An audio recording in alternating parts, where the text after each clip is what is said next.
Queridos hermanos, en este domingo 30 del tiempo ordinario estamos reflexionando la palabra de Dios. A Jesús se le hace una pregunta: ¿cuál es el mayor? ¿Cuál es el más grande de todos los mandamientos? Y Jesús responde nuevamente con toda su sabiduría, con toda la inteligencia de ser el Hijo de Dios. Pero podemos ver en las lecturas el contexto de esta respuesta. En la primera lectura tomada del libro del Éxodo, vemos cómo el pueblo de Israel llega a tener normas, leyes de justicia social. Por ejemplo, cómo será el trato con las viudas, cómo dar el trato a los forasteros, cómo tratar a aquellos que se les presta, cómo devolver aquellas cosas que te prestan a ti mismo. Y de estas cosas podemos ver la misericordia de Dios. Dios es misericordioso, pero también Dios es justo, y no hay justicia sin misericordia, y no hay misericordia sin justicia. Si Dios es Padre de todos los hombres, debemos de poner en práctica la justicia social con todos, porque ser justo implica eso, tratar igual a todos, sin excepción.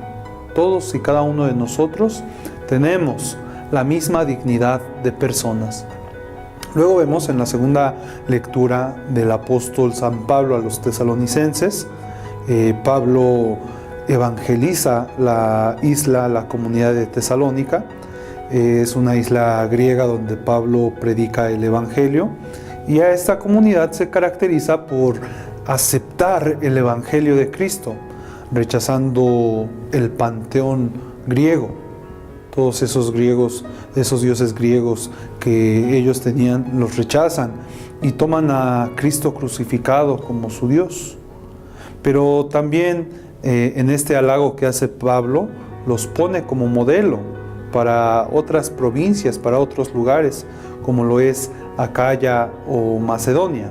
Hoy en día, queridos hermanos, siguiendo el ejemplo de Pablo a los tesalonicenses, podemos nosotros ser como esos tesalonicenses que renuncian a ciertos ídolos sin corazón, como por ejemplo las redes sociales, como por ejemplo la fama, como por ejemplo la fortuna.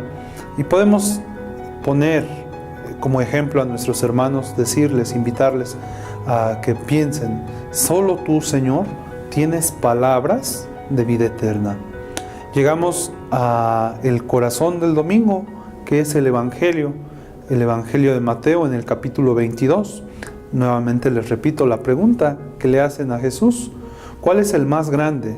¿Cuál es el mayor de los mandamientos? Lamentablemente para los hebreos en la época vivían un tiempo muy legalista, donde lo importante era cumplir la ley.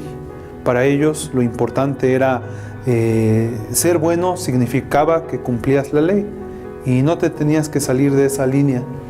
Y lamentablemente, porque muchas veces no se podía tener una cierta libertad en algunos aspectos, llegándose a contabilizar 613 mandamientos o prescripciones, 365 prohibiciones y 248 preceptos, lo cual oprimía al pueblo en una actitud legalista. Era en cierto sentido muy cuadrado para ellos. Llega Jesús y en esta simple pregunta resume la ley y los profetas en dos mandamientos: amar a Dios sobre todas las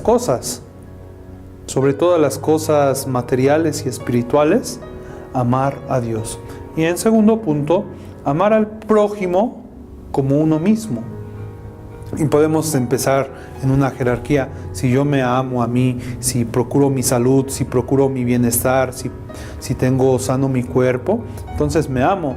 Y en la medida en que yo me ame, va a ser el trato con mis hermanos, porque los voy a respetar, les voy a dar su lugar, puedo ayudarlos, puedo aconsejarlos, puedo animarlos a que crezcan como personas.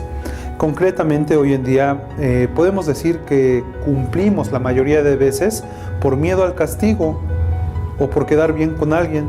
Jesús nos pide un amor voluntario. hijo mío, ama a Dios sobre todas las cosas, no porque sea tu obligación, sino porque es tu vocación de cristiano, es la naturaleza de cada uno de nosotros como católicos. Y así como se refleja o se manifiesta este amor en nuestra vida diaria, así amar al prójimo como a uno mismo. Si yo me quiero, si yo me respeto, si yo me exijo, pues esa es la pauta, esa es la medida. La medida del amor es amar sin medida y expresar nuestra voluntad, nuestro deseo de ser santos. Yo los invito, yo los motivo, queridos hermanos de la diócesis de Tlaxcala o de otros lugares donde vean este video, a que nos esforcemos cada vez más en ser mejores católicos y mejores cristianos. Que Dios los bendiga a todos.